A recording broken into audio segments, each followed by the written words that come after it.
उत्तराखंड के नगर निकायों में प्रशासकों की तैनाती को आज 1 साल पूरा हो गया। निकाय चुनाव जल्द होंगे, इसके इंतजार में 1 साल भी बीत गया, लेकिन अब तक निकाय चुनाव को लेकर शासन स्तर पर कोई खास हलचल देखने को नहीं मिल रही है। हालांकि राजनीतिक दलों की तैयारी तेज हो गई है।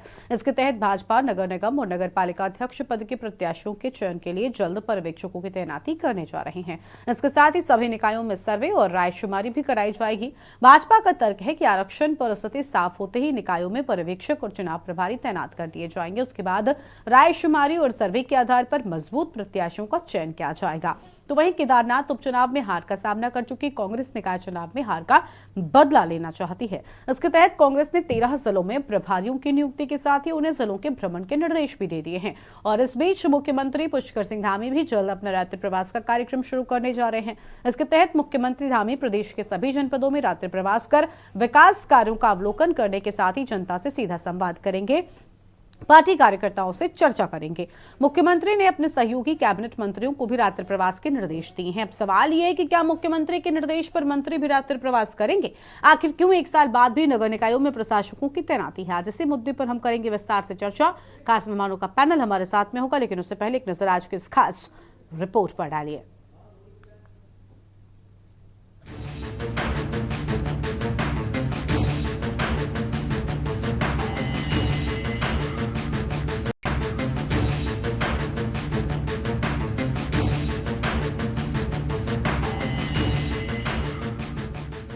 उत्तराखंड में नगर निकाय के चुनाव कब होंगे, इस पर सस्पेंस बरकरार है। पिछले वर्ष 2 दिसंबर 2023 को प्रदेश की 102 नगर निकायों का कार्यकाल खत्म होने के बाद इन्हें प्रशासकों के हवाले कर दिया गया था। इसके बाद कई बार सरकार ने प्रशासकों का कार्यकाल बढ़ाया, लेकिन निकाय चुनाव नहीं कराए। हालांकि भाजपा और कांग्रेस समेत तमाम राजनीतिक दल अपनी अपनी तैयारियों में लगे हुए हैं। भाजपा का तर्क है कि आरक्षण पर स्थिति साफ होते ही निकायों में पर्यवेक्षक और चुनाव प्रभारी तैनात कर दिए जाएंगे। उसके बाद रायशुमारी और सर्वे के आधार पर मजबूत प्रत्याशियों का चयन किया जाएगा। वहीं कांग्रेस ने 13 जिलों में प्रभारियों की नियुक्ति के साथ ही उन्हें जिलों के भ्रमण के निर्देश भी दिए हैं। देखिए, आप जानते हैं चुनाव बहुत जल्द हम कराएंगे और इससे पहले की जितनी भी क्रियाएं हैं वो सब अभी गतिमान है। चाहे हम लोग आरक्षण की बात करें, चाहे अन्य व्यवस्थाओं की बात करें, हम लोग उस दिशा में बढ़ चुके हैं। बहुत जल्द इसका फैसला जब आरक्षण का हो जाएगा तो चुनाव का जो प्रोग्राम है वो हम जारी करेंगे और तत्पश्चात चुनाव होगा। देखिए, मुख्यमंत्री जी के निर्देशों का पालन तो उनके कैबिनेट के सहयोगी कभी नहीं करते देखे मैंने, न अधिकारी उनके आदेशों का पालन करते हैं। पहले भी सांसदों ने गांव गोद लिए थे, वो गोद लिए गांव किस हालत में है किसी को कुछ नहीं पता है। मंत्रियों ने कितने गांवों का प्रवास किया, अधिकारियों ने कितने गांवों का प्रयास किया, किसी को नहीं पता है। अब मुख्यमंत्री के गांव प्रयास से क्या हालात बदलेंगे ये देखने वाली बात होगी, लेकिन मुझे उम्मीद कुछ नहीं है, क्योंकि गांव में रात्रि प्रवास हो जाएगा, लेकिन सचिवालय में कामकाज कैसे सुधरेगा, पुलिस प्रशासन कानून व्यवस्था कैसे सुधारेगा, ऊर्जा विभाग का भ्रष्टाचार कैसे रुकेगा, बैकडोर से जो भर्तियां हो रही हो कैसे रुकेंगी, ये बड़े सवाल हैं। इस पे काम करने की आवश्यकता है। गांव प्रवास से मुख्यमंत्री जी को सुर्खियां तो मिल सकती हैं, लेकिन प्रदेश में युवाओं को रोजगार कैसे मिलेगा, ये बड़ा सवाल है। पार्टी प्रतीक्षा में है राज्य चुनाव आयोग की कि चुनाव का शेड्यूल घोषित हो, और चुनाव का शेड्यूल घोषित होने के बाद उसमें इससे पहले आरक्षण की भी जो है घोषणा चुनाव सरकार के द्वारा की जानी है। कहाँ पर अनुसूचित जाति का अध्यक्ष बनेगा, कहाँ पर ओबीसी का बनेगा, कहाँ पर महिला होगी, कहाँ पर सामान्य होगा, ये आरक्षण का पूरा चार्ट जारी होने के बाद भारतीय जनता पार्टी प्रत्येक नगर निगम में 3-3 लोगों का एक कमेटी बनाई है, जिनको पर्यवेक्षक के रूप में भेज रहे हैं। नगर निगम के अतिरिक्त जो शेष जिला है, उस शेष जिले की जितने निकाय हैं उनके लिए भी 3 लोगों की कमेटी पार्टी के द्वारा बनाई जा रही है। और आरक्षण जारी होने के बाद, आरक्षण पर निर्णय होने के बाद वो कमेटी वहां जाएगी और 3-3 लोगों का पैनल बना करके लाएगी। फिर राज्य की जो हमारी चुनाव की समिति है प्रदेश की, वो फिर प्रत्याशी की घोषणा करेगी। आपको बता दें कि धामी सरकार एक के बाद एक 4 चुनावों को टाल चुकी है। निकाय चुनाव, पंचायत चुनाव, छात्र संघ चुनाव और सहकारिता चुनाव को सरकार टाल चुकी है। इस बीच धामी सरकार ने जिला पंचायतों में अध्यक्षों के प्रशासन बना दिया है, जिसका जमकर विरोध हो रहा है। कांग्रेस सहित तमाम दलों के नेताओं ने कहा कि सरकार ने निचली ग्राम पंचायतों के प्रतिनिधियों को छलने का काम किया है। बता दें कि हरिद्वार को छोड़कर राज्य के शेष 12 जिलों में जिला पंचायतों में निवर्तमान अध्यक्ष को प्रशासक की जिम्मेदारी सौंपी गई है। भाजपा ने इस निर्णय को पंचायती राज एक्ट में निहित प्राविधान और जनप्रतिनिधियों की भावनाओं के अनुरूप बताया है। नगर निकाय के चुनाव जो है सरकार को समय रहते कराने चाहिए थे, लेकिन सरकार चुनाव कराने में पूरी तरीके से विफल साबित हुई है। न्यायालय में उन्होंने बार बार इस बात को कहा कि हम शीघ्र जो है चुनाव कराने का काम करेंगे, लेकिन लगता नहीं है, जो हालात है, जो परिस्थितियां हैं, कि सरकार चुनाव जो है करा पाई। सरकार डरी हुई है, सहमी हुई है, और पंचायतों में तो गजब कर दिया सब सत्ता में बैठे हुए लोगों ने। अरे संविधान के विपरीत आप आचरण कर रहे हैं तो थोड़ी तो शर्म करे सरकार। आपने जिला पंचायत अध्यक्षों को तो जो है प्रशासनिक अधिकारी प्रशासनिक दायित्व दे दिया, तो फिर भाई जो ब्लॉक स्तर पर ब्लॉक प्रमुख है उन्होंने क्या बिगाड़ा, फिर प्रधान संगठन उन्होंने क्या बिगाड़ा। भाई हर इकाई का एक अपना महत्व है। देखिए, ये कदम बिल्कुल कानून के अनुसार उठाया गया है, और एक महत्वपूर्ण बात यह है, अगर अधिकारी इस पर बैठाए जाएंगे प्रशासक के नाते, तो उनके पास पहले ही बहुत काम होता है। तो ऐसे में जो जनप्रतिनिधि प्रशासक रहे हैं उसके, तो वे अगर काम करते रहेंगे तो निश्चित तौर पर उनको पूरी धरातल की सच्चाई पता है, कहाँ पर काम हो रहे हैं उसकी जानकारी है, तो विकास की जो कार्य चल रहे हैं उसमें किसी प्रकार की बाधा नहीं आएगी और जनता को भी सुविधा होगी। दूसरी ओर अधिकारियों में चूँकि काम का दबाव रहता है, ऐसे में कितना वो ध्यान दे पाते हैं, कितना नहीं दे पाते, ये अपने आप में हमेशा सवालों के घेरे में रहा है। ऐसे में सरकार का ये नियम जो कदम उठाया गया है, ये जहाँ एक और कानून के अनुसार है और दूसरी ओर ये जनता के हित में भी है।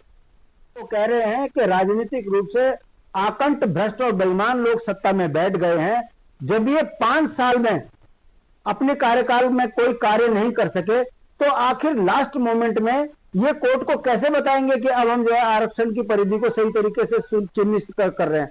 कहने का मतलब है कोर्ट को भी गुमराह कर रहे हैं, जनता को भी गुमराह कर रहे हैं। इसके पीछे केवल भ्रष्टाचार है, और भाजपा की इस नीति को अब जनता समझ भी रही है कि ये लोकतंत्र के ऊपर हावी होकर केवल भ्रष्टाचार करने की मंशा से ऐसे काम कर रही है। कुल मिलाकर धामी सरकार के कार्यकाल में एक के बाद एक 4 चुनाव टालने का रिकॉर्ड बन गया है। प्रदेश में निकाय चुनाव से इसकी शुरुआत हुई थी, लेकिन 1 साल बाद भी निकायों में प्रशासकों की तैनाती दर्शाता है कि सरकार चुनाव को लेकर कितनी गंभीर है। इस बीच जिला पंचायतों में अध्यक्षों को प्रशासक बनाकर सरकार ने एक और विवाद को जन्म दे दिया है। सवाल ये है कि आखिर क्यों सरकार चुनाव नहीं करा रही, आखिर प्रदेश में कब तक प्रशासकों का दौर चलेगा। Uttarakhand desk report.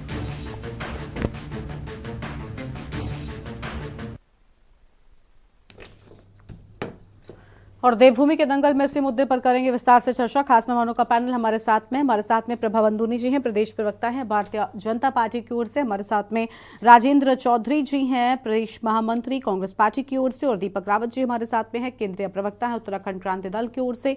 हमारे साथ में तमिल डोभाल जी हैं, राजनीतिक विश्लेषक हैं। बहुत स्वागत आप सभी मेहमानों का। हमारा अपनी चर्चा की शुरुआत करेंगे प्रभा बंदूनी जी के साथ में। प्रभा जी, रात्रि प्रवास तो मुख्यमंत्री ने शुरू कर दिया है, क्या निकाय चुनाव अब ऐसा लग रहा है कि बीजेपी करा लेगी क्योंकि मुख्यमंत्री एक्टिव हो गए हैं? पहले मैं कहूंगी, रात्रि प्रवास तो देखिए हमारे भारतीय जनता पार्टी के, चाहे हमारे मुख्यमंत्री हो, हमारे विधायक हो, हम सभी कार्यकर्ता के रूप में काम करते हैं। और रात्रि प्रवास तो देखिए वहां की जनता के सुख दुख में शामिल होना ये हमारा कर्तव्य है, और उसे भारतीय जनता पार्टी हमेशा ही पूरा करती है। और जहां तक मैं ये कहूंगी नगर निगम चुनाव का आप पूछ रहे हैं, तो मेरे को लगता है बहुत जल्दी ही नगर निगम चुनाव की घोषणा हो जाएगी, क्योंकि इससे पहले भी हमने यही चर्चा करी है कि उनका जो ये देरी से हुए देर उनमें लगी है, उसका मेन जो मुद्दा था ये था कि नगर निगम चुनाव में आपको पता होना चाहिए कि हमारे परिसीमन और जो रिजर्वेशन की मैंने कहा प्रक्रियाएं होती है, वो बहुत जरूरी प्रक्रियाएं हमारी होती है। अगर वो हमारी प्रक्रियाएं पूरी नहीं है तो आप खुद सोचिए किस लेवल पे हम चुनाव करवाएं। अभी हमने जब पिछली वोटर लिस्ट आई थी चुनाव से पहले, हमने उनको अच्छे ढंग से जब हमने खुद देखा था, तो हमने देखा था एक बूथ पे 50% तक वहां पर लोग उसमें शामिल ही नहीं थे। तो क्या ये उचित होता कि अगर वहां के एक बूथ के 50% लोगों के नाम उस लिस्ट में नहीं थे और हम चुनाव करवा देते? परिसीमन एक बहुत बड़ा मुद्दा होता है। जब भी हमारे ये नगर निगम के चुनाव हो, पंचायत के चुनाव हो, तो बिना परिसीमन के जो चुनाव की प्रक्रिया है वो भी पूरी नहीं की जा सकती है। और ये जो जितनी भी प्रावधान या जो कार्य प्रणाली हम चल रहे हैं, तो ये सब संविधान के अनुरूप हो रहा है। इसमें कहीं पर भी ऐसा नहीं है कि कोई ये कहे कि सरकार अपनी मर्जी से इसमें देरी कर रही है या सरकार की ऐसी कोई मंशा है। और दूसरा, आपको पता ही है कि इससे पहले हमारे देश के चुनाव हो या हमारे कई राज्यों के भी चुनाव हो, लोकसभा के चुनाव, और ये हम कह सकते हैं हमारे उपचुनाव भी उत्तराखंड में थे। तो ये बहुत सारे ऐसे चुनाव थे जहां पे हमारी सारी मशीनरी वहां पर लगी हुई थी, प्रशासनिक अधिकारी वहां पर तैनात थे। तो उन परिस्थितियों में हमारे ये सारे कार्य पूर्ण किए जा रहे थे, चाहे वो परिसीमन के कार्य हो या फिर हमारे रिजर्वेशन के कार्य हो। तो इन सबको पूर्ण होने में थोड़ा हमें समय लगा, और अब मैं निश्चित रूप से कह सकती हूँ कि ये सारी प्रक्रियाएं हमारी पूर्ण हो चुकी हैं और बहुत जल्दी ही नगर निगम के चुनाव की घोषणा कर दी जाएगी। चलिए, ये हम बहुत समय से सुनते आ रहे हैं कि बहुत जल्दी ही घोषणा कर दी जाएगी। उम्मीद है कि अब जब बीजेपी ने तैयारियां शुरू कर दी है तो कम से कम कर ही दी जाएगी। राजेंद्र चौधरी जी का रुख कर लेते हैं। बहुत स्वागत सर आपका भी के न्यूज़ इंडिया पर। राजेंद्र जी, अब तो बीजेपी भी ऐसा लग रहा है जिस तरीके से मुख्यमंत्री एक्टिव हो गए कि अब निकाय चुनाव हो जाएंगे सर। हालांकि ये लाख कहते हैं, लेकिन कांग्रेस पार्टी वाले कहते हैं कि ये कितना भी कह ले, हम नहीं मानते कि चुनाव कराने की मंशा इनकी है, चुनाव कराने के मूड में नजर आ रहे हैं। लेकिन अब क्या कांग्रेस पार्टी को ये लग रहा है कि चुनाव होंगे? निकाय चुनावों की स्थिति लगभग अब इनकी ओर से साफ की जा रही है। गरिमा, मुझे नहीं लगता कि ये 31 मार्च से पहले चुनाव कराएंगे, क्योंकि जैसे हमारी बहन जो है प्रभा कह रही थी कि चुनावी प्रक्रिया में, मैं बताऊं प्रभा जी, सरकार में एक विभाग होता है पंचायत चुनाव। अभी हमने चर्चा की है, 2 दिन पहले हमने उस पर ही चर्चा की। हाँ, उस चर्चा में मैं नहीं था शायद। हाँ सर, प्रभा जी भी नहीं होंगी। हाँ। मुझे मालूम नहीं। उस विभाग की जिम्मेदारी है हर चुनाव की, पंचायत चुनाव, नगर पंचायत चुनाव, नगर निगम चुनाव, इनकी तैयारी करना, इनका परिसीमन कराना, इनकी वोटर लिस्ट बनवाना। इसके लिए बाकायदा राजेंद्र जी, आपको माफी के साथ यहाँ पर रोक रहे हैं। गरिमा, मेरा कहना यह है कि अगर सरकार की तैयारी पूरी नहीं थी तो पंचायत अधिनियम ये कहता है कि सरकार को अधिकार है, वो जनप्रतिनिधियों को, चुने हुए बोर्ड को, निगम को समय बढ़ा सकता है। क्योंकि जैसे अभी मैं रिपोर्ट आपकी सुन रहा था, हमारे यहाँ रुड़की नगर निगम के जो मेयर थे उन्होंने इस्तीफा दे दिया। इस्तीफा देने के बाद वो चार्ज चला गया डीएम साहब के पास, और डीएम साहब से चला गया सीडीओ के पास, और सीडीओ या डीएम कभी नगर निगम में नहीं आए, एमएनए चला रहे थे। मेरा ऐसा मानना है कि जो जनप्रतिनिधि हैं, बजाय वहां प्रशासक नियुक्त करने के, सरकारी लोगों को बैठाने के, वहां जो जनप्रतिनिधि निर्वाचित थे उन्हीं का समय काल बढ़ा देना चाहिए था। जब भी चुनाव हो, 2 महीने बाद हो, 6 महीने बाद हो, चुनाव तो तय है कि मार्च के बाद होंगे। उसका कारण है कि इस साल जो है अप्रैल में लोकसभा के चुनाव हुए, जून जुलाई तक उसकी आचार संहिता रही, फिर जो है बरसात का सीजन आ गया, बरसात के सीजन के बाद अब ये कार्यकाल पूरा हो गया। अब जब काम होने थे तो ये जो बजट खाने का जो सिस्टम है मार्च तक का, उसे डायरेक्ट जो है देहरादून और दिल्ली की तरफ मोड़ने के लिए इन्होंने ये कार्यकाल बढ़ाया, इसलिए इन्होंने समय पे चुनाव नहीं कराए। दूसरी चीज, मैं एक और बात कहना चाहता हूं कि जब आपने जिला पंचायत अध्यक्षों को तो एज इट इज कंटिन्यू कर दिया, तो आपने नगर निगम, नगर पंचायत, ब्लॉक, वहां ग्राम प्रधान, उन्हें क्यों नहीं कंटिन्यू किया? मेरा ऐसा मानना है, जो मूल अवधारणा है पंचायत राज एक्ट की, कि स्थानीय सरकार स्थानीय लोगों की हो, अगर इन्हीं लोगों को समय दिया जाता वो ज्यादा बेहतर था। जहां तक चुनाव की बात है, चुनाव अप्रैल से पहले नहीं हो सकते, क्योंकि अभी परिसीमन चल रहा है, उसके बाद आरक्षण होगा, आरक्षण के बाद उसकी आपत्तियां होंगी। और मैं आपको एक बात ऐसी बताना जा रहा हूं, इस सरकार ने न्याय विभाग के पास अपनी फाइल को भेजा है, और न्याय विभाग से ये लोग राय मांग रहे हैं कि क्या नगर पंचायत और ग्राम पंचायत, ब्लॉक, जिला पंचायत, इनके चुनाव एक साथ कराए जा सकते हैं या नहीं।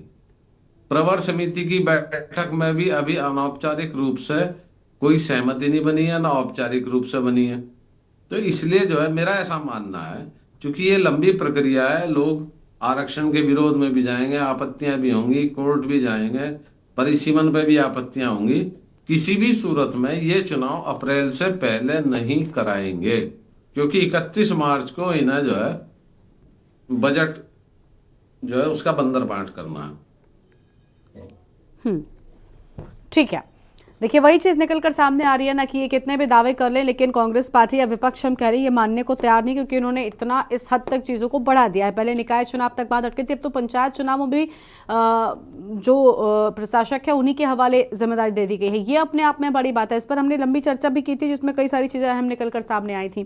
केंद्रीय प्रवक्ता उत्तराखंड क्रांति दल की ओर से भी हमारे साथ में दीपक रावत जी हैं। बहुत स्वागत सर आपका भी। दीपक जी, चुनाव कराएगी सरकार कह रही है, हालांकि चुनाव कराने में सरकार की बहुत बड़ी भूमिका होती नहीं है, लेकिन किन्हीं कारणों से ऐसा होता जा रहा है। अब तक निकाय चुनाव में ही वो स्थिति थी, लेकिन अब पंचायत चुनाव में भी वही स्थिति देखने को मिल रही है। लेकिन मुख्यमंत्री ने रात्रि प्रवास अभियान तो शुरू कर दिया है, तो इससे ये संकेत मिल रहे हैं और ऐसा माना जा रहा है कि अब सरकार थोड़ा चुनावी मोड में प्रचार प्रसार कहीं ना कहीं दबे पांव शुरू कर रही है। क्या चुनाव होने के आसार नजर आ रहे हैं? अनम्यूट कर लीजिए। हाँ जी सर, अनम्यूट कीजिए दीपक जी। गरिमा जी, पहली बात, पूरे भारतवर्ष को एक नेशन एक इलेक्शन का नारा देने वाली भारतीय जनता पार्टी, जब उत्तराखंड जैसे छोटे से राज्य में पंचायत चुनाव हो, नगर निगम के चुनाव, निकाय चुनाव हो, सहकारिता के चुनाव हो, और यहाँ तक कि आपने जब पहले कहा कि जो छात्र इकाई है, छात्रों के जो चुनाव हो, उसको कराने में जब असमर्थ दिखती है या अपने आप को असमर्थता जाहिर कर रही हो, तो ये वन नेशन वन इलेक्शन की बात कैसे कह सकते हैं? ये तो विरोधाभास है, दो अलग अलग बातों का। रही बात आपके, जब पूरे एक वर्ष में हमने बहुत बार आपने चर्चा रखी है, हर बार जब लगता है कि चुनाव होने वाले हैं आपने अपना चर्चा रखी, और मैंने तब भी कहा था, गरिमा जी आपको याद होगा, जब तक भारतीय जनता पार्टी अपने अनुकूल परिस्थितियां नहीं समझेगी, नहीं सोचेगी, नहीं देखेगी, तब तक वो किसी भी प्रकार का कोई चुनाव नहीं कराएगी। तब आप कहते थी, तब आप मुझे बोलते थे कि वो परिस्थितियां क्या होंगी, तो आप ये सवाल का जवाब तो या तो मुख्यमंत्री दे सकते हैं या भारतीय जनता पार्टी के जो प्रवक्ता हैं वही दे सकती हैं। लेकिन ये एक बात निश्चित है कि जो बजट का बंदरबाट जो पिछले एक वर्ष से नहीं, किसी कारण से नहीं हो पाया था, जो मुझसे पूर्व चौधरी जी बोल चुके हैं, अब ये उसी बंदरबाट का ही एक नतीजा है कि आपने अपने जो जिला जो पंचायत अध्यक्ष हैं उनको तो आपने वो बना दिया, आपका वो क्या बोल रहे थे आप, हमने पर्यवेक्षक बना दिया, एक तरीके से उनको वो बना दिया। लेकिन जो चुनाव, जो ब्लॉक स्तर के प्रमुख हैं, जो ग्राम प्रधान हैं, उनको आपने वो नहीं बनाया। आपको ये विरोधाभास क्यों? यदि चुने हुए प्रतिनिधि को ही हमने बनाना था तो त्रिस्तरीय चुनाव है, त्रिस्तरीय, जिले में अलग प्रतिनिधित्व होता है, जिले की अलग इकाई होती है, ब्लॉकों की अलग इकाई है और ग्राम की अलग इकाई है। तो जब आपको बनाने थे तो तीनों को बना देते आप अध्यक्ष, उन्हीं को उन्हीं को कार्यभार दे देते।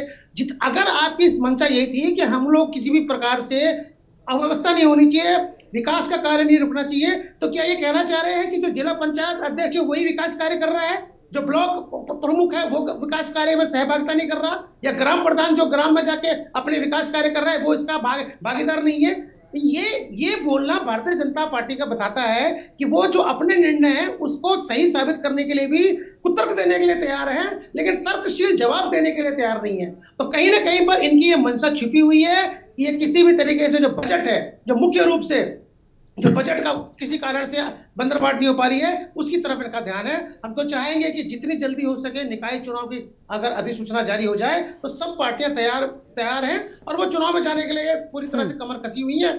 तो अगर ऐसा हो जाए, लेकिन पिछले एक साल से 4 या 5 बार तो आप डिबेट कर चुकी हैं गरिमा जी, मुझे लगता है 1-2 बार और डिबेट आपको करनी पड़ेगी। बिल्कुल हम निकाय चुनाव को लेकर लगातार चर्चा कर रहे हैं और देखिए खास मेहमान हमारे साथ में बने हुए हैं और इस पर और विस्तार से बातचीत करेंगे। लेकिन उससे पहले देवभूमि के दंगल में एक छोटे से ब्रेक के लिए यहाँ पर रुकते हैं, कहीं मत जाएगा, फौरन लौटेंगे। ब्रेक के बाद देवभूमि के दंगल में आप सभी का स्वागत है। खास मेहमान हमारे साथ में लगातार बने हुए रतनमणि डोभाल जी का रुख कर लेते हैं, राजनीतिक विश्लेषक हैं। बहुत स्वागत सर आपका रतनमणि जी। चर्चा निकाय चुनाव पर बहुत बार हो चुकी है, कई बार आप भी हमारे साथ में बैठे हैं, लेकिन स्थितियां बिल्कुल वैसी ही हैं कि जस की तस चीजें नजर आ रही हैं। हर डिबेट में सत्ता पक्ष की ओर से कहा जाता है कि निकाय चुनाव हो जाएंगे और विपक्षी कह रहे हैं कि निकाय चुनाव ये नहीं करा पाएंगे, जो तिथि खुद इनकी ओर से दी जा रही है उस तिथि से पहले भी नहीं करा पाएंगे। ऐसी असमंजस की स्थिति भला क्यों हुई प्रदेश में? देखिए गरिमा जी, ये एक अक्षम जब सरकार होती है ना, और जिनका लोकतंत्र में कोई विश्वास नहीं होता है, वो इस तरीके से चीजें करते हैं। अब लोग सब गिना रहे हैं, मैं भी उसको दोहरा रहा हूं। आप अपने छात्र संघ का चुनाव नहीं करा पाए, उसकी गाइडलाइन पहले से है, सुप्रीम कोर्ट का उसमें आदेश है। आप फिर उसमें धन सिंह जी बैठ गए कि मैं अपने हिसाब से कराऊं, तो वो अपने हिसाब से चुनाव बच्चों, मतलब हमारे जो बच्चे कॉलेजों में हैं, पहले तो कॉलेज अपना कार्यक्रम बनाते थे, समय से चुनाव करवा लेते थे। धन सिंह जी ने कहा कि नहीं मैं ही कराऊंगा, सबका तय करूंगा, वो करा नहीं पाए। आप सहकारिता का चुनाव आप नहीं करा पाए, और अब नगर निगम के चुनाव तो 2 दिसंबर को 1 साल पूरा हो गया है, और ये पंचायतों का अब ये कार्यकाल पूरा हो गया है, तो कोई भी चुनाव आप नहीं करा पा रहे। तो ये इससे बड़ी अक्षमता की बात क्या हो सकती है? और फिर अपने बैकडोर से कुछ अपने लोगों को का कब्जा बनाए रखने के लिए, उनको लाभान्वित करने के लिए अपने लोगों को आपने 12 जिलों में, हरिद्वार में तो है नहीं वो तो, उसका कार्यकाल तो 12 जिला पंचायत अध्यक्षों में से 10 भारतीय जनता पार्टी के हैं, 2 कांग्रेस के हैं।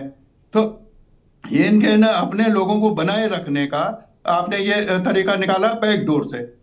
आप 73 संविधान संशोधन है जो तिरस्ते पंचायती राज व्यवस्था के लिए 74वां संविधान संशोधन जो किया गया था, वो नगर निकाय के लोकल सरकार के लिए है वो संशोधन। आप दोनों जो संविधान प्रदत्त जो अधिकार है, आप उसका वायलेशन कर रहे हैं और धड़ल्ले से कर रहे हैं, आपको कोई परवाह भी कुछ नहीं है। आप हाई कोर्ट में भी आपने वचनबद्धता कर रहे हैं, उसका भी आप उल्लंघन कर रहे हैं, वो भी नहीं कर रहे हैं। उधर तो आपने कहा कि नहीं ये नहीं करेंगे, कार्यकाल प्रशासन नियुक्त का आपने ये नियुक्त कर दिया, पंचायत राज एक्ट का भी आप वायलेशन कर, ये सारी चीजें उसमें जोड़ रहे हैं कि धारा 102 के तहत हमने किया। अरे भाई धारा 102 तो संविधान 73 संविधान के तहत आप सबको कर देते, फिर आप वो प्रधान की क्या गलती है? प्रधान ग्राम पंचायत ब्लॉक के, क्षेत्र पंचायत के, ग्राम पंचायत के, ये लोग तो आंदोलन कर रहे थे, आपसे डिमांड कर रहे थे, हाईकोर्ट तक जाने की बात कर रहे थे कि भाई 2 साल तो हमारा कोविड में चला गया है,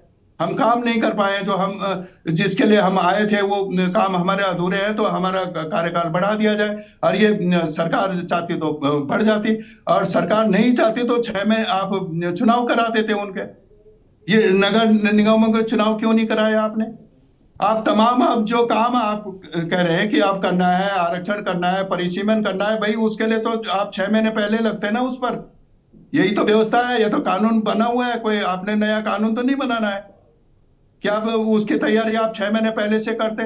आपने वो नहीं किया, जानबूझ के आपने नहीं किया, आपकी मंशा नहीं थी कि आप सत्ता का विकेंद्रीकरण के बजाय आप केंद्रीकरण कर रहे हैं। इन निकायों का इसका तो संविधान इसलिए संशोधन किया गया था कि सत्ता का विकेंद्रीकरण होगा, लोगों तक हम सत्ता को जाएंगे, लोग अपने विकास कार्य योजना पर उसको बनाएंगे और उसको चलाएंगे, उस पर सरकार उसका बजट देगी, उसका नियत करेगी। लेकिन आप उसका केंद्रीकरण करना चाहते हैं, सारी योजनाओं का मुख्यमंत्री खुद ही चलाना चाहते हैं। अब वो प्रवास की बात कर रहे हैं, पिछली बार भी हमने इस पे भी डिबेट की थी कि कितने, वो बताओ ना कि कितने मंत्रियों ने रात्रि प्रवास किया है किसी भी जगह। आप फिर कह रहे हैं कि मैं प्रवास करूंगा, अब मंत्रियों को भी कह दिया प्रवास करेंगे। प्रवास क्या करेंगे? वहां देखेंगे कितना हिसाब बचा हुआ है, भाई उसको खर्च करो। ये इसका हिसाब इनको करना है।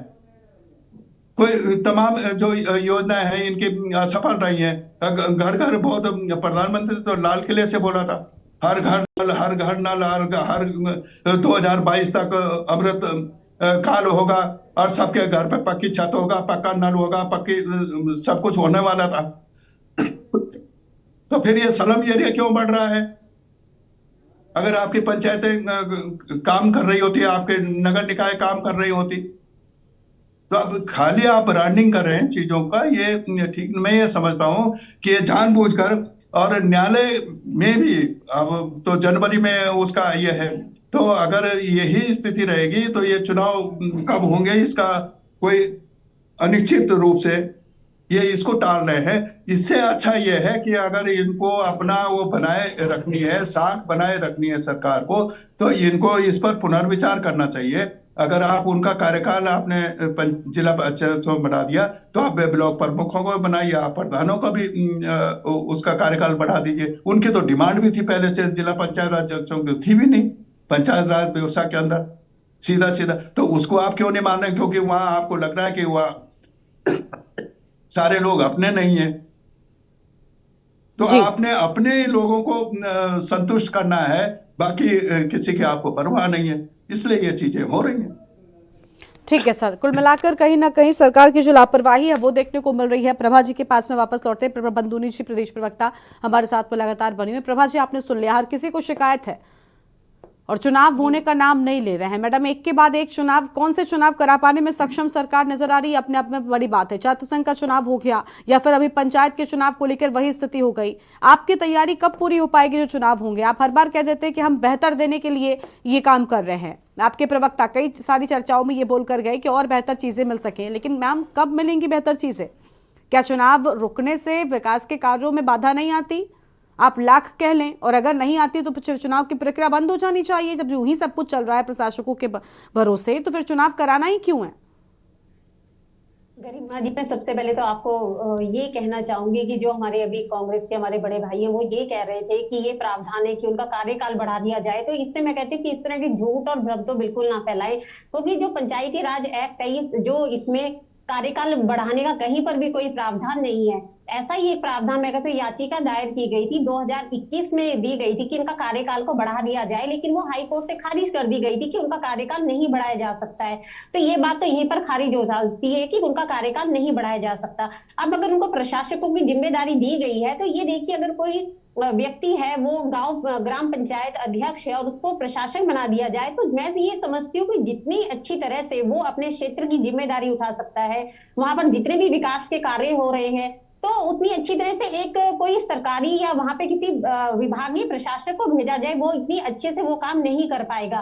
तो इसलिए प्रशासक की नियुक्ति कोई संविधान के खिलाफ नहीं है। और अगर ये पंचायती राज एक्ट की, मैं इनसे ये पूछना चाहूंगी, जब इससे पहले इनकी सरकारें यहाँ पर रही हैं, तो इसको लाने वाला कौन था? इसकी क्या आवश्यकता पड़ गई थी कि हमें पंचायती राज एक्ट को लाना पड़ गया? 2016 में जब चुनाव होने थे ग्राम पंचायतों के हर त्रिस्तरीय उसमें, तो तब पंचायती राज एक्ट लेके कौन आया? जो एक साल उसको डिले किया गया, तो वो तो हमारी कांग्रेस की सरकार थी जिनको एक साल डिले करवाने पड़े। और मैं तो कहूंगी कांग्रेस की सरकारों के नाम तो ऐसे ऐसे रिकॉर्ड है जहां 22-22 साल तक इन्होंने चुनाव नहीं करवाए हैं। अब मैं ये तो नहीं कहूंगी कि चुनाव नहीं होने चाहिए, निश्चित तौर पर चुनाव तो होने चाहिए, हर जगह चुनाव का प्रावधान है, तभी विकास हमारा निरंतर गति से आगे बढ़ता जा रहा है।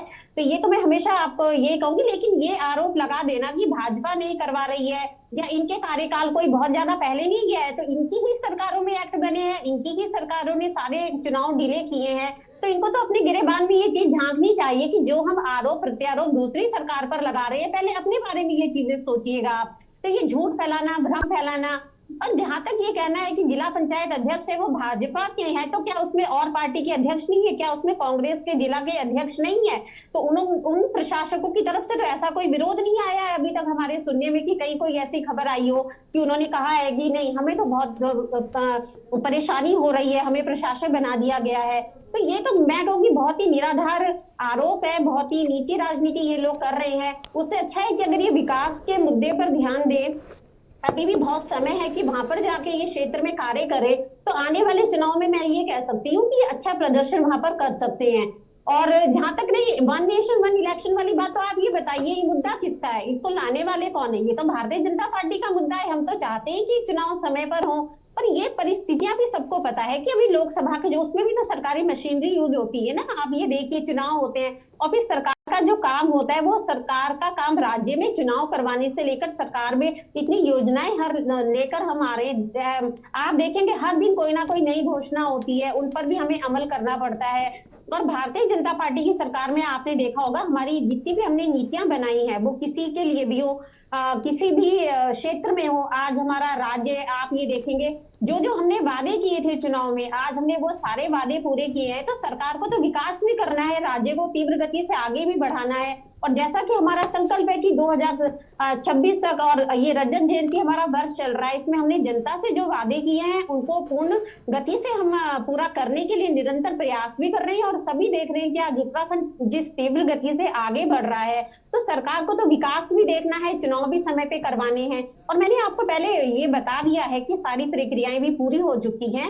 और जो प्रशासक हैं उनका कार्यकाल 1 साल बढ़ाना ये नहीं कि ये मतलब हम कहेंगे कि पहली बार ऐसा किसी राज्य में हो रहा है या कांग्रेस की सरकारों ने एक्ट लाने वाले ये लोग हैं, चुनाव आगे बढ़ाने वाले ये लोग हैं। और जब भारतीय जनता पार्टी की सरकार करती है तो ये कहते हैं कि नहीं ये अपने फायदे के लिए कर रहे हैं। तो ये तो इनको भी अपने सोचना चाहिए कि हम क्या बोल रहे हैं। और अगर कोई हमारे पे ये सवाल उठा दे तो ये बिल्कुल संविधान के अनुरूप हुआ है और इसमें किसी को कोई फायदा पहुंचेगा ऐसी कोई भी हमारी मंशा नहीं है, क्योंकि भारतीय जनता पार्टी हमेशा ही जनता के भले के लिए काम करती है। और अभी जो हमारे चुनाव हुए उसमें सबने देखा है कि कांग्रेस ने कितना झूठ फैलाया, भ्रम फैलाया, लेकिन जनता ने उसको इसका जवाब दे दिया है। तो हमें ऐसा नहीं लगता है कि अभी तो अगर हम ये चाहते तो परिस्थितियां तो हमारे अनुकूल हैं, चुनाव तो अभी हमारे में उसमें भारतीय जनता पार्टी को प्रचंड बहुमत मिला है। हम चाहे तो हम तो ये कहें परिस्थितियां हमारे अनुकूल है तो अभी फटाफट चुन, लेकिन ऐसा नहीं है। जब तक जो कार्य प्रणाली है चुनाव करवाने की अगर वो पूरी नहीं होती है, हम जनता पर चुनाव थोप दे तो वो अच्छी बात नहीं होगी। और चुनाव निश्चित तौर पर समय से ही होंगे और मेरे को लगता है सारी प्रक्रियाएं उसकी पूरी हो चुकी हैं और बहुत जल्दी ही हमें ये खुशखबरी मिलेगी कि चुनाव होने वाले। और जैसे ही हमारे नगर निगम के चुनाव पूरे होते हैं उसके साथ साथ ही हमारे जो ये ग्राम पंचायत के चुनाव हैं उनकी भी प्रक्रिया पूरी हो जाएगी और वो भी साथ साथ करवा दिए जाएंगे। ये मैं इस बात पर मैं पूरी तरह से आश्वस्त हूँ। ठीक है, लेकिन मैम जो तर्क आपने दिए कि सरकार के पास में इतनी सारी योजनाएं होती हैं उनको धरातल पर पूरा करना होता है, सरकार के पास में ये काम है, सरकार के पास में वो काम है। लोकसभा के चुनाव तक सब ठीक था, लोकसभा के चुनाव के बाद उपचुनाव भी हो गए, एक नहीं दो मंगलौर में जो स्थिति हुई, केदारनाथ में जो स्थिति हुई, निकाय चुनाव के लिए साल भर से समय नहीं है। ये तर्क कैसे फिट बैठ रहा है मैडम? आते हैं राजेंद्र जी, आते हैं जी। जो कि हमारे चुनाव होते हैं उनके जैसे ही हमारे वो पूरे हुए थे, उसके बाद जो जनप्रतिनिधि थे उनको उसके लिए तुरंत कार्य, ऐसा नहीं है कि कार्य तब शुरू नहीं हुआ था, कार्य तुरंत तभी शुरू हो गए थे। आप ये देखिए कि मार्च अप्रैल में खुद हम जिस क्षेत्र में रहते हैं वहां पर हम खुद जनप्रतिनिधि हैं, जब हमने खुद देखा वोटर लिस्ट आ गई कि चुनाव होंगे, लेकिन जब हम उस वोटर लिस्ट को हमने खुद वो वोटर लिस्ट देखी उसमें आधे लोगों के नाम नहीं है। आप ये देखिए गरिमा जी, जब हम किसी को उस लिस्ट में ऐड करते हैं तो कितनी प्रक्रियाएं उसमें फॉलो करनी पड़ती है। मैं खुद उस वोटर लिस्ट को बनाने में वहां पर रही थी। आज हमें जनता के बीच में चुनाव में तो देखिए हर कोई भागीदार होगा, हम ये नहीं कह रहे कि आप किस पार्टी को वोट करिए, लेकिन हर किसी व्यक्ति को वोट देना उसका अधिकार है। तो अगर हम उसको वंचित कर रहे हैं वोट के अधिकार से, उनका आधार कार्ड लेना लेकिन पड़ता है, मैम इस कमी को दूर करने की भी तो एक समय सीमा होगी। इस कमी को दूर करने की जिसकी आप बात कर रहे हैं, इसके लिए क्या कोई तय समय नहीं निर्धारित किया जा सकता? इसके लिए क्या 2-4 सालों का वक्त लगता है? ये चुनाव तो लोकसभा के चुनावों में फिर तो यानी इसका मतलब है बहुत सारे वोटर लिस्ट रह गए, वोटर लिस्ट में जिनका नाम नहीं था वो उनसे उनका अधिकार छीन लिया गया। ये जो हक की आप बात कर रही हैं, ये हक क्या लोकसभा के चुनाव में नहीं मिलना चाहिए था? देखिए लोकसभा के भी जब चुनाव हुए थे तो उससे पहले भी ये सारी प्रक्रियाएं पूरी हुई थी। ये तो वही चीज है ना कि एक छोटा सा एक वर्ग है जिसके लिए आप बेहतर काम करने की बात कर रही हैं, लेकिन उसके लिए समय सालों लग रहा है, तो फिर सवाल तो पूछे जाएंगे ना। और अब स्थिति इतनी बुरी हो गई है कि आप कह भी रहे हैं कि हम इस वक्त पर निर्धारित समय में चुनाव करा देंगे, लेकिन आपके विपक्षी आपकी बात को सुनने और मानने को तैयार नहीं है, क्योंकि आपने उस चीज को इतनी बार दोहराया कि आप वही ना शेर आया शेर आया शेर आया, लेकिन जब असल में आया तो कोई सुन ही नहीं रहा है। गरिमा जी ये बात तो मैं आपको पहले कहना चाहूंगा। हाँ राजेंद्र जी बोलिए। पहले इनकी तो खुद की ये पॉलिसी रही, ये दूसरों को ये बातें सिखाने की मैं कहती हूँ कोशिश ना करें। ठीक है, आप सुन लेते राजेंद्र जी को। राजेंद्र जी बोलिए। गरिमा, बहुत सी चीजों की आदमी को जानकारी नहीं होती है और बोलना जरूरी है। सरकार के प्रवक्ता हैं, 7,795 ग्राम पंचायत हैं पूरे राज्य में, 95 ब्लॉक्स हैं, 13 जिले हैं। इन लगभग जो है 8,000 यूनिटों को अगर आप 20-25 लोगों के जिम्मे या 100 लोगों के जिम्मे सौंप देंगे तो विकास बाधित होगा ही होगा, पहली बात। दूसरी बात, 30 जुलाई 2024 हमारे माननीय पंचायत राज मंत्री सतपाल जी महाराज ने बाकायदा लिखित में एक चिट्ठी जारी की पंचायत विभाग को कि आप जो है हरिद्वार के साथ पूरे उत्तराखंड के पंचायत चुनाव कराएं, इसलिए 2 साल कार्यकाल बढ़ा दिया जाए। तीसरी चीज मैं कहना चाहूंगा कि एक सरकार को पंचायत राज एक्ट के अनुसार कार्यकाल घटाने का अधिकार नहीं है। एक दिन भी कार्यकाल सरकार घटा नहीं सकती है चुनी हुई सरकार का। पहली बोर्ड बैठक से या ग्राम पंचायत की पहली बैठक से या जिला पंचायत की पहली बैठक से या क्षेत्र पंचायत की पहली बैठक से, लेकिन बढ़ाने का अधिकार राज्य सरकार को है। अभिनय बहन जी को हमारे जो है थोड़ा सा आप पंचायत एक्ट को पढ़ लीजिए। दूसरी चीज क्या है कि गरिमा, विकास जो है पैरेलल चलता है। पैरेलल विकास में सरकार का भी योगदान होता है, जनता का भी योगदान होता है। ये जो ग्राम्य विकास है, पंचायत विकास है, निकाय विकास है, इसकी जिम्मेदारी राज्य सरकार के मुकाबले क्षेत्रीय लोगों की ज्यादा है। अब अगर आप उन्हें हटा देंगे तो जैसे पूरे प्रदेश का बेड़ा गर्क हुआ पड़ा इस समय। मैं पूछना चाहूंगा, सबसे ज्यादा हाउस टैक्स पूरे उत्तराखंड में है, सबसे ज्यादा बिजली महंगी पूरे देश में, जबकि हम बिजली उत्पादित राज्य हैं। 1 रुपए 31 पैसे यूनिट की बिजली हम 7 रुपए 70 पैसे बेच रहे हैं अपने लोगों को। हमारे यहाँ सबसे ज्यादा हाउस टैक्स है, सबसे ज्यादा सीवरेज टैक्स है, सबसे ज्यादा वाटर टैक्स है। सरकार और महंगाई उससे भी ज्यादा होगी। इसलिए सरकार को ये भय है कि किसी, अभी इन्फ्लेशन जो है वो भी बहुत ज्यादा हायर साइड है। अभी कल परसों ही केंद्र सरकार ने अपनी रिपोर्ट जारी की है कि विकास दर जो है 5.4 है, जबकि ये लोग अप्रैल में कह रहे थे कि 8 हो जाएगी। तो बहुत सारी चीजें ऐसी हैं जिनका असर इन ग्राम पंचायतों पे, निकाय पंचायतों पे पड़ेगा। क्योंकि ये देश का चुनाव तो है नहीं कि भाई आप मोदी जी का चेहरा लेके चुनाव लड़ेंगे। इस भय से, इस बंदर बांट करने से, लूट खसोट करना, इनके ये 2 मुख्य कारण हैं। और मैं आपको बताना चाहूंगा, पंचायत एक्ट में आप कार्यकाल कम नहीं कर सकते, बढ़ाने का राज्य सरकार को अधिकार है। बाय कैबिनेट और बाय हाउस कुछ भी आप बढ़ा सकते हैं। अब ये बहन जी से मैं पूछूंगा बहुत सारी चीजें, तो इन्हें उन चीजों का पता नहीं है। पेयजल में इतना घोटाला घपला, ये जो भाई दीपक रावत जी कह रहे थे कि अमृत जल योजना जगह जगह फूटी पड़ी है, लीकेज है। हमारे यहाँ सीवरेज में लगना था पीवीसी पाइप, लगा दिया आरसीसी पाइप। लगाना था 24 इंची, लगा दिया 18 इंची। ये सरकार की प्रायोरिटी जनता है ही नहीं। और जनता को डिस्ट्रैक्ट करने के लिए इनके पास बहुत सारे बहाने हैं, जैसे मस्जिद के नीचे मंदिर ढूंढ देना। चंपक लाल जी जो है राम मंदिर के नाम पर सैकड़ों करोड़ रुपए खा गए, जमीन खरीद फरोख्त में कोई नहीं बोल रहा।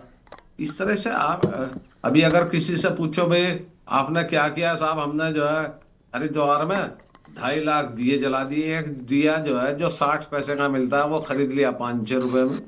3 रुपए का था, उसमें जो है सरसों का तेल ही भर दिया इन्होंने।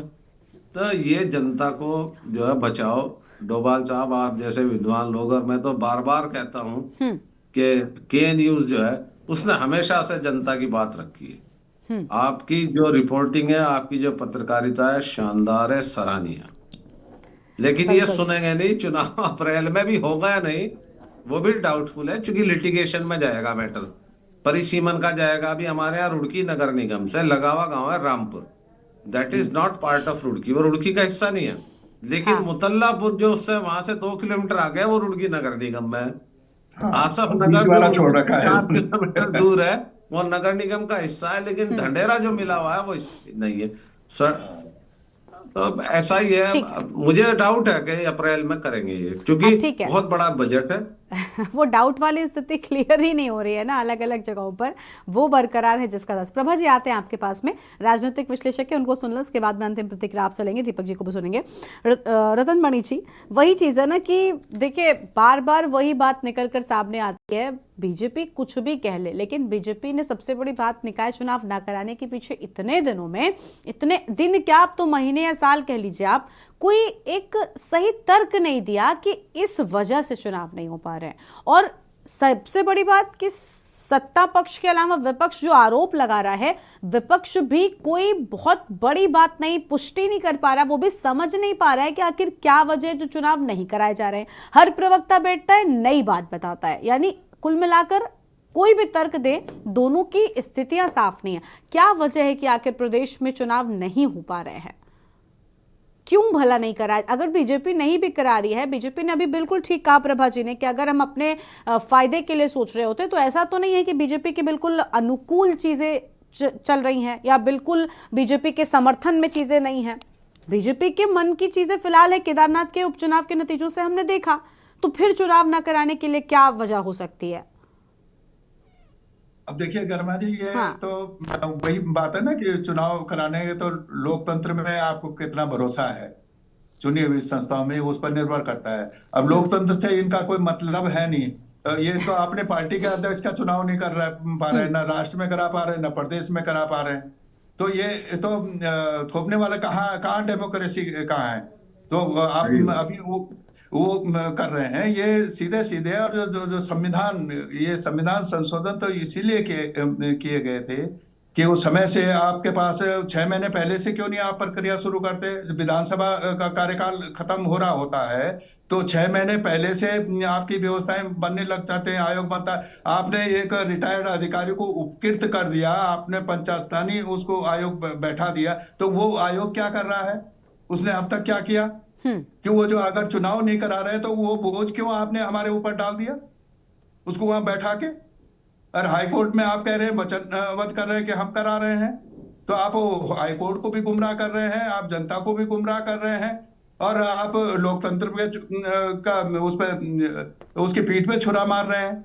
आप क्यों ये समझ नहीं आ रहा है कि अगर जिला पंचायत का अध्यक्ष प्रशासक हो सकता है तो मेरा ग्राम प्रधान क्यों नहीं हो सकता है? ये कहाँ लिखा हुआ है वो नहीं हो सकता है? मेरा ब्लॉक प्रमुख क्यों नहीं हो सकता जिससे मेरा सीधा संबंध है? इसलिए नहीं हो सकता है कि उसमें आपको बहुत सारे ये लगता है कि आपके साथ नहीं है वो लोग। और जो 12 जिला पंचायतों में तो 10 आपके साथ है, इसलिए आप वहां करा रहे हैं। अब उन 2 का आप गला घोट के रखेंगे, प्रशासक तो वो रहेंगे लेकिन उनके आप सुनवाई नहीं करेंगे। यही ब्लॉक प्रमुखों के साथ है, यही ग्राम प्रधानों के साथ है। इसलिए आप उनको अधिकार नहीं देना, अधिकार आप अपने पास रखना चाहते हैं, अपने लोगों को लाभान्वित करना चाहते हैं। इसलिए आपको लोकतंत्र में वो छूट आपको नहीं मिल सकती। लोग आवाज उठाएंगे उसके लिए, और लोग उठा रहे थे उस आवाज को। आपको कार्यकाल घटाने बढ़ाने का आप घटा नहीं सकते हो, तो कानून में है, तो लिखा हुआ है स्पष्ट, आपको पहले से मालूम है। नहीं तो कुल मिलाकर लोकतंत्र की जो प्रक्रिया है चुनाव कराने की, अब उस पर भी विश्वास नहीं रह गया और वो कहीं ना कहीं उसके साथ छेड़छाड़ की जा रही है। चुनाव ना कराकर एक के बाद एक, तो फिर तो मंशा पर सवाल उठने लग जाएंगे दीपक जी, क्योंकि पंचायत चुनाव में भी वही रवैया अपनाया बीजेपी ने, तो अब और पुष्टि होती जा रही है इनकी मंशा की। ये जिस बात को सार्वजनिक रूप से ना चौधरी जी बोल पा रहे हैं ना मैं बोल पाऊंगा, लेकिन सच्चाई यही है, जो बंदरबाट है बजट का, ये सब उसी पर टिका हुआ है। नहीं, आपने तो बोल दी थी दीपक जी। देखिए मैं वही कह रहा था। और प्रशासकों का, जो जिला पंचायत अध्यक्षों को प्रशासक में दिया, उनको कार्यभार दिया गया है, वो सोची समझी रणनीतिगत एक हिस्सा है। अब मुख्यमंत्री जी हर जिले में जाएंगे, प्रशासक को अपने बगल में बैठाएंगे और फिर जो बजट जहां जाना है, जहां जिसको मिलना है या नहीं मिलना है, ये सुनिश्चित हो जाएगा। यही एक माध्यम बन रहा है। वरना इससे पहले क्यों नहीं हुआ मुख्यमंत्री जी का हर जिले का प्रवास, रात्रि प्रवास का कार्यक्रम? क्योंकि प्रशासक अब बने हैं वो, तो अब वही बताएंगे कि कौन से जिले में किस प्रकार का उनका विकास करना है, ये विकास से नदियां कहाँ बहेंगी, ये वही बता पाएंगे। ये सिर्फ इसी रणनीति का तहत है, और इसी रणनीति के तहत ब्लॉक प्रमुखों को प्रशासक नियुक्त नहीं किया गया ब्लॉक स्तर पे, और ग्राम स्तर में ग्राम प्रधानों को प्रशासक नियुक्त किया ग्राम स्तर में, जबकि ये त्रिस्तरीय वो हमारी पंचायती व्यवस्था है। तो ये सिर्फ इसीलिए किया गया है कि अपने अपने लोगों को ही इस पूरी एक जो सिस्टम है उसमें रखा जाए। और जो बात चौधरी जी बोल चुके हैं कि मार्च से पहले तक जो बजट है उसको इधर उधर जो सेट करना है, अपने चहेतों को लाभान्वित करना है, वही एक मंशा भारतीय जनता पार्टी की लगती है, शासन की लगती है, और वही इस टाइम हमारे सामने दिख रहा है।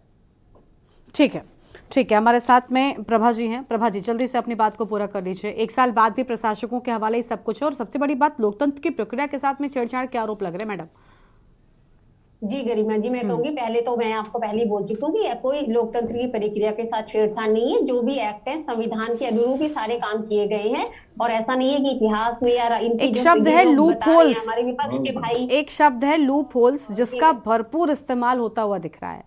देखिए वो विपक्ष को तो मैं पहले ही कह चुकी हूँ कि बहुत लो लेवल की राजनीति करना इनकी मैडम, आदत है, हर वो कर सवाल रहे हैं। विपक्ष अब ये नहीं भ्रष्टा- पूछता, कुछ नहीं, सवाल जनता भी नहीं, पूछती है, कुछ सवाल हम पत्रकार भी नहीं, तो पूछते हैं। आप जी जी जी नहीं, आप जो कह रहे हैं हम तो कह रहे हैं कि तैयार हैं हम, आने वाले समय में बहुत जल्दी ये इनकी कब से घोषणा कह रहे हैं कर आप, दी और जाएगी, सिर्फ कह ही गरिमा तो जी। रहे हैं। नहीं देखिए, सवाल एक तो साल अब का यही है ना कि प्रावधान आप कह रहे हैं लेकिन हम वो मान नहीं रहे हैं। नहीं तो आप प्रावधान होता है प्रशासक का भी। 18 नवंबर को आपकी ये पंचायत के जो ये कार्यकाल पूरा हुआ था, उसके बाद ये इनके ड्यू हो गए हैं चुनाव, तो वो बहुत जल्दी हो जाएंगे। ठीक है, लेकिन मैं ये बड़ी बात ये कि हमारे भाई आरोप लगा रहे हाँ। थे कि भाई भ्रष्टाचार, तो मैं कहूंगी आप अपने भ्रष्टाचार का पहले हमें हिसाब दे दीजिए। ठीक कि है, जब अब आपके कांग्रेस की कार्यकाल था, तो गलतियां आपने गिनाने कितने से फायदा नहीं है भ्रष्टाचार मैडम, किए थे? कांग्रेस की गलतियां गिनाने से कोई फायदा नहीं। कांग्रेस पहले ही सत्ता से बाहर है। अब सवाल आपसे पूछे या कांग्रेस से पूछे कि भाई अभी निकाय चुनाव क्यों नहीं कराया, हमने तो पूरी चर्चा में आपसे ही सवाल पूछा। हम क्यों पूछे कांग्रेस पार्टी से, उनको तो जनता जवाब दे चुकी है ना। आपके समर्थन में जनता खड़ी है, तो कम से कम आप तो जनता की जवाबदेही रखिए। आपकी बनती है जिम्मेदारी मैडम, कांग्रेस पार्टी की कोई जिम्मेदारी नहीं बनती। वो जनता के साथ बैठे हैं, विपक्ष और जनता एक बराबर माना जाता है। और हर सवाल को ये कह देना कि विपक्ष का काम है हमसे पूछेंगे, तो फिर विपक्षी थोड़ी पूछता है। अब उत्तराखंड की जनता भी आपसे पूछ रही है कि निकाय चुनाव क्यों नहीं हो रहे, और आपके तर्क वही सेम जो सालों से रटे रटाए बहाने चल रहे थे, वही वाले। भी चुनाव हो रहे हैं, ये मैं आपसे वादा करती हूँ। हो सकता है अगली चर्चा में हमारे चुनाव हो चुके मैम, उम्मीद है। न जाने मैंने कितनी बार निकाय चुनाव को लेकर चर्चा करती हूँ, और अभी तो सबसे बड़ी बात निकाय के साथ साथ पंचायत चुनाव पर भी चर्चा होने लग गई है, तो ये अपने आप में बड़ी बात है। अब सब चुनाव ना करा पाना भी कहीं ना कहीं एक कमी है, तो उसको दूर करिए और चुनाव कराइए, क्योंकि लोकतंत्र की सबसे मजबूत कड़ी चुनाव ही है, उससे ही देश मजबूत चल रहा है। चलिए, उम्मीद है कि जैसा आपने कहा बिल्कुल ऐसा ही होगा। बहुत शुक्रिया आप सभी मेहमानों का हमारे साथ चर्चा में आने के लिए और अपनी बात रखने के लिए। तो देखिए, अब रात्रि प्रवास मुख्यमंत्री की ओर से शुरू कर दिया गया है, लेकिन रात्रि प्रवास के साथ साथ अब तक निकाय चुनाव पर जो फांस है वो फंसी हुई है। देवभूमि के दंगल में आज उतना ही। आप देखते रहिए के न्यूज़ इंडिया। नमस्कार।